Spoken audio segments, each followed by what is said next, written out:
Então Jesus lhe afirmou: bem-aventurado és tu, Simão Bar-Jonas, porque não foi a carne e sangue que te revelou, mas meu Pai que estás no céu. Amém? Os irmãos podem tomar assento. Louvado. Prometerei não passar muito. Estamos em casa. É bom que o Uber pega aqui rapidinho, leva a gente em casa, não precisa dirigir, então também à vontade.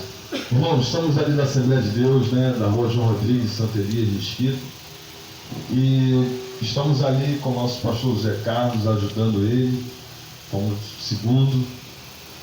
E eu me lembro que alguns anos atrás, eu recebi uma palavra, né, do Vitor Biratã, quando eu estava chegando na igreja como membro. E eu muito novo, querendo fazer muita coisa, e existia uma preocupação da parte dele. Ele falou: olha, você vai ter várias dificuldades na caminhada, mas não olha para o homem, olha para o Senhor, que tu vai seguir em frente. Então eu peguei aquela palavra, os anos passaram, o Senhor tem nos aprovado diante da obra dele.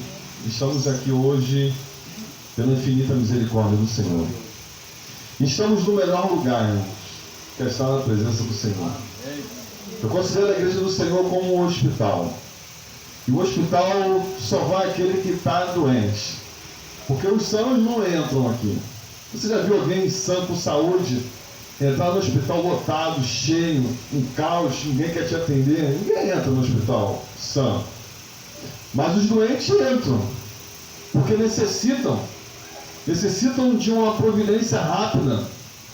E a igreja é dessa forma. As pessoas entram aqui doentes, carecendo de algo, são amparados pelos enfermeiros, que são os obreiros, são os pastores, os evangelistas, os diáconos, os presbíteros, que recebem o primeiro contato ali. Depois daquele primeiro contato, eles encaminham para o médico. E o médico, ele tem algo fantástico. Ele prescreve algo para nós. Passa ali um remédio, um antídoto, e nós saímos dali já sarados. É dessa mesma forma com o Senhor. Chegamos aqui, de repente alguém é crente já há 30 anos, 25 anos. E hoje chegou com algum problema, com alguma dificuldade, diante daquele que pode resolver isso, que é o próprio Senhor Deus. E aí ele te pergunta qual é a tua dificuldade. E o mais interessante, que quando nós chegamos ao médico, ele não chega e fala que nós estamos com alguma coisa. Aí ele pergunta: qual é o teu problema? Aonde é a tua dor? Aonde está te incomodando? E é dessa forma, é como o Senhor tivesse no dia de hoje marcado um encontro conosco e falou assim: onde está doendo? Onde é a tua dificuldade? Tem uma irmãzinha lá na nossa igreja, a irmã José, porque ele fala: conta para Jesus aonde é a sua dor, né? E é um louvor antigo, mas é dessa forma. O Senhor, ele marca um encontro conosco para saber qual é a nossa dificuldade. Nós temos que falar, nós temos que clamar, nós temos que dizer, porque ele está diante de nós. Bem, foi feita uma leitura que eu gosto muito, e alguns dias o Senhor tem falado comigo sobre isso. Certa feita, os discípulos andando com o Senhor Jesus, depois de ter visto o milagre da transformação do água em vinho, de ter ouvido ele falando sobre tudo acerca do reino do Senhor, de ter visto a multiplicação dos pães, e a coisa fantástica. O Senhor agora, ele para aquela conversa e ele pergunta: ei, eu queria que vocês me respondessem. Quem o povo diz que eu sou? O que eles estão falando que eu sou? E o mais ousado, né, Pedro, ele falou: olha, o povo aí diz que o senhor é João Batista. Outros dizem que tu és Elias. Tem alguém até que falou que tu é Jeremias. E alguém falou que tu é profeta. E o povo, diga-se de passagem, naquele contexto ali, Mateus, ele escreve para os judeus. E a preocupação de Mateus era essa, porque o povo conhecia muito sobre a narrativa, sobre a história do povo dos judeus. Ele falou assim: olha, tem verdade, porque Porque eles conheciam a história de João Batista, aquele que estava pregando no deserto, mas naquele momento o João já tinha sido decapitado. E de repente alguém falou assim, esse daí é o João Batista, que fala coisas que ninguém conhece. E alguém de repente falou que era Elias, porque Elias nós conhecemos, e a história relata que Elias foi o camarada ousado. Mandou até parar, né? Chuva. Intimidade, né? A gente não consegue explicar essas coisas. Alguém de repente falou que era Jeremias, porque Jeremias foi um homem que alguém falava que ele era chorão, porque ele pregava. Ele não se cansava de falar sobre o amor de Cristo. O pastor fez uma oração aqui, pegou o pastor e começou a dar ênfase a isso. Irmãos, nesse exato momento tem pessoas se destruindo. Nesse exato momento tem pessoas morrendo. E o que nos resta como igreja? Orar, irmãos. Orar. Nós temos uma arma, que é a nossa Bíblia, nós temos a arma da oração. E eu, por certo, eu tenho certeza que enquanto nós clamamos, Deus dá livramento. A palavra nos afirma que Deus dá ordem a anjos ao nosso respeito. Só por causa da tua intercessão, alguém pode estar sendo livrado agora da morte. De repente, minha família é teu não, é o vizinho, é alguém, é algum jovem, porque muitas vezes nós não pedimos nem por nós, pedimos para alguém que está lá. E é dessa forma. Eu posso falar com firmeza, porque no dia 15 de janeiro de 2007, eu estava trabalhando no Presbítero Biratã. E eu não queria dobrar, porque eu tinha recém-casado. E eu tive que trabalhar de noite, obrigado. E naquele momento eu recebi uma descarga elétrica de 380 volts. Minha língua enrolou, meu corpo encolheu, caí desmaiado. Depois que eu acordei, recebi todos os aparatos médicos, fui para casa. Quando eu cheguei em casa, que eu conversei com a minha esposa, ela disse que naquele exato momento, louvado seja o nome do Senhor, ela estava na igreja orando pela família. Se tu ainda não acredita nisso, irmãos, esse testemunho é vivo. Estou aqui através de uma intercessão da minha esposa.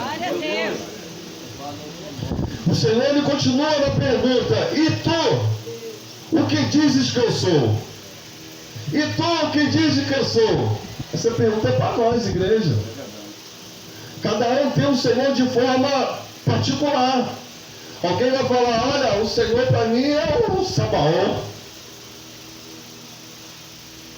Alguém vai falar: para mim ele é o grande eu sou. Isaías, em sua oportunidade, ele falou: e agora? Ele é conselheiro, ele é Deus forte, glória a Deus, ele é pai, ele é príncipe, ele é o grande, ele é o primeiro, ele é o último, ele é o alfa, ele é o ômega. Alguém de repente vai falar assim: para você, quem ele é? Para mim ele é Emanuel. E para você é o Deus forte, e para você, Deus fiel. Cada um sabe daquilo que o Senhor te tratou, te chamou. Alguns foram por a dor, sofrimento. Alguns ouviram uma palavra, levantaram suas mãos: eu quero a mudança. O Senhor assim fez. O Senhor, ele envia Moisés para uma grande obra, irmãos, para fazer a libertação do povo. E a Bíblia tipifica Moisés como o próprio Cristo. Só que Moisés, em determinada situação, ele chega e pergunta: mas quando eu for falar com o faraó, o que eu digo? O que eu falo? Qual o nome que eu cito? Sabe qual é a resposta de Deus para Moisés? Diga a ele que o grande eu sou. aleluia. O eu sou. O eu sou te enviou. É o eu sou que te cura, irmãos. É o eu sou que te guarda. É o eu sou que te trouxe até aqui. É o eu sou que faz tudo isso na minha e na tua vida, irmãos. Não tem outro. O Senhor lhe pergunta, porque tem gente que já esqueceu da onde que o Senhor te tirou. Eu fiquei feliz porque quando o pastor orou, E outro pastor deu continuidade aqui. Eu lembrei, pastor. Eu lembrei de onde o Senhor me tirou. Eu lembrei de onde que Ele me resgatou. E se eu fechar os olhos e entender que se eu não estivesse na presença do Senhor, hoje eu não estaria aqui falando com vocês. Se o Senhor não tivesse me arrancado no lamaçal do pecado, hoje eu não estaria aqui. O grande eu sou fez isso por mim, irmãos. Aleluia, Deus. Ele tem muito mais para fazer aqueles que querem. Quando o presbítero Biratã falou sobre esse jovenzinho aqui, porque quem sabe alguém de repente vai falar, eu dou dízimo, eu dou oferta, eu vou à escola dominical, eu vou para os cultos, mas quem sabe isso já virou uma prática costumeira na nossa vida, mas a mudança interior ainda não aconteceu. Nicodemos, ele foi ter com Jesus porque ele conhecia muito, e diga-se de passagem, ele foi de noite porque de dia ele poderia ter vergonha, e ele chama ele de mestre.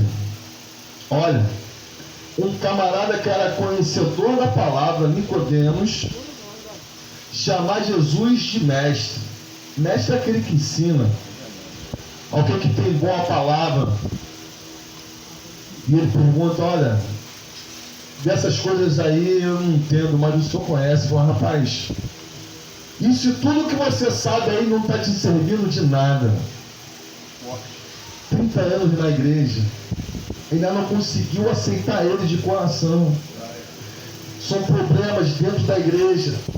Não consegue ajudar o seu pastor, não consegue ser um multiplicador na igreja, não consegue ajudar, não consegue trabalhar, não consegue se envolver.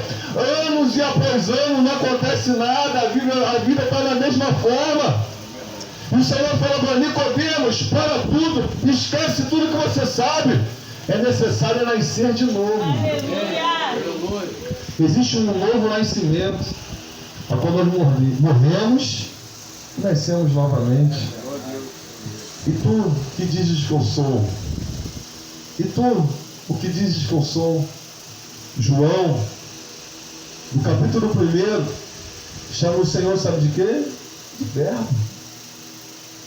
Para João, dentro do seu relato, o Senhor era o verbo. Em outras traduções, o João fala que ele é a palavra.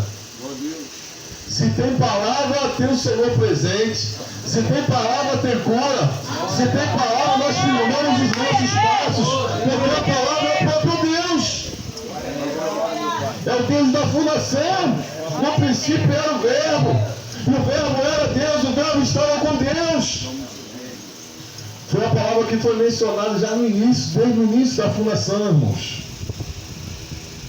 Que o Senhor ele possa continuar cada vez mais apertando sobre este lugar, sobre esta casa, sobre este lar. As portas do inferno não prevalecerão sobre este lar. Porque aonde o Senhor coloca a mão, ele prospera. Glória a Deus. E nada é por acaso na nossa vida.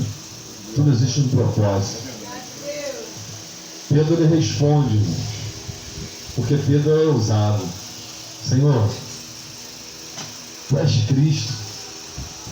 Aí o Senhor responde para ele: não foi nem a carne e nem o sangue. Porque na carne nós falamos besteira. Na carne nós fazemos coisas que não deveríamos fazer. Quer ver um exemplo? Saul.